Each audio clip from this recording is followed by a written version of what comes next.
Hey everybody, Nick Espinoza, your chief security fanatic here, and today we are actually talking about the presidential elections because both of them are apparently using Cambridge Analytica style workarounds to get around crackdowns on Cambridge Analytica style data mining. Now here's what's going on.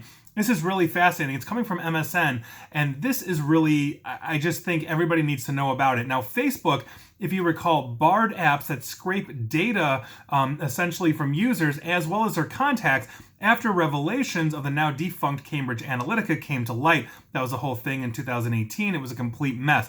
But in response, interestingly enough, President Trump's campaign and some activist groups are using their own methods, and also a little bit of Vice President Biden's campaign as well. Now, voters this year are starting to get some really interesting texts, although they're fraudulent. Now, one text read, "Your early vote has not been recorded," and then basically gives you a link to go get more information. Other messages are telling voters they are not registered or offer unverified information about a political opponent, meaning, one of them kills babies or something, I don't know. Fraudulent messages like this are drawing attention as the political campaigns are ramping up their data collection and voter targeting, obviously using their own technologies, and trying to circumvent the restrictions that were imposed by social media platforms following Cambridge Analytica. So not just Facebook, but other platforms went ahead and stopped killing that kind of scraping, although Facebook was by far the worst. Now, according to Samuel Woolley, he is a University of Texas professor who leads propaganda research at their school's Center for Media Engagement. And he says, what we are seeing is almost more potent than in 2016. Now, his team, which examined messages such as the ones that I just talked about, found that the Trump mobile app, and to a lesser extent those of Joe Biden and other political activist groups, are basically scraping data to create profiles that then craft personalized targeted messages by texting, email, or social media. Some of these apps collect data not only on the user, but also his or her contacts. They track location and do other things such as shopping or church attendance, meaning if the GPS is putting you on church on Sunday, they're going to collect and get that information, and they're not using Facebook to do it anymore. They're using their app. Now, campaigns combine that with third-party information from data brokers or public records, and then start fine-tuning the messages and send them out specifically to individuals or groups that they believe falls into a specific demographic. Now, on what Woolley also said, and I quote, "In 2016, there was more reliance on Facebook and other social media platforms, but now campaigns have taken collection of data into their own hands." Professor Woolley also went ahead and called the Trump app, as he calls it, a surveillance tool. Now, here's the thing.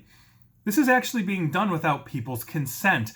Many of the message recipients have never actually downloaded a political app or signed up for notifications, according to the research done by Professor Woolley's team. And to quote Jacob Gursky, who is a researcher on that team, "It is voter suppression if people are getting messages actively sowing confusion. You don't need consent to send these messages." And he also noted, and I quote, that some campaigns can send mass send anonymous text messages. Some messages are effectively campaign ads, but without the disclosure required by social media platforms and other media, meaning you can text and basically not say this is paid for by Donald Trump for president or Joe Biden for president or whatever that is. The FBI has now launched a quote-unquote protected voices project investigating potential criminal violations in such messages. The FBI said in a September statement, "Intentionally deceiving qualified voters to prevent them from voting is voter suppression, and it is a federal crime." Now, neither the Trump nor Biden campaign responded to requests by MSN on their data protection or privacy policies, but I find this to be rather interesting because as cybersecurity professionals start to pick apart these apps and start to understand how these apps or applications are interacting with various mobile phones and what they are essentially reaching into, and we have seen this kind of stuff, let's say with TikTok, for example, that has gone and looked at absolutely everything in your phone. It's basically considered a surveillance tool by the Chinese government by a lot of cybersecurity researchers. This seems to be doing quite a bit of the same thing. It seems to be across both sides of the aisle, though MSN seems to target President Trump's app more than President Biden's, which I think is a reflection of Professor Woolley's and his team's research. One is doing it more than the other, but nevertheless, I think the point remains that if you have an app from one of the campaigns, you probably shouldn't have it. You should be removing that.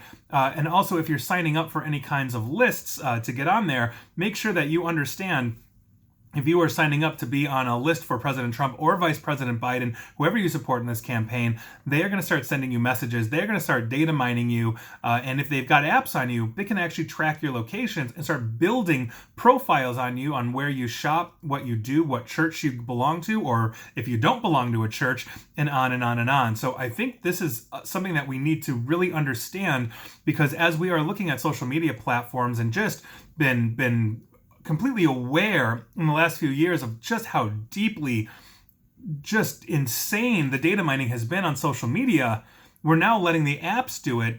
We're not giving consent. And even if we don't install the apps, if our friends are installing the apps, we're getting messages. And I think that's very concerning for everybody involved. So my thoughts on this would be simply don't sign up for anything political. Vote for who you're going to vote for, but don't get the apps if you want to maintain your data privacy, because the last thing you want is your presidential candidate, or rather you realizing your presidential candidate is data mining the bejesus out of you for his gain. So that is your news of the day. I'd love to hear your thoughts on this, but wow.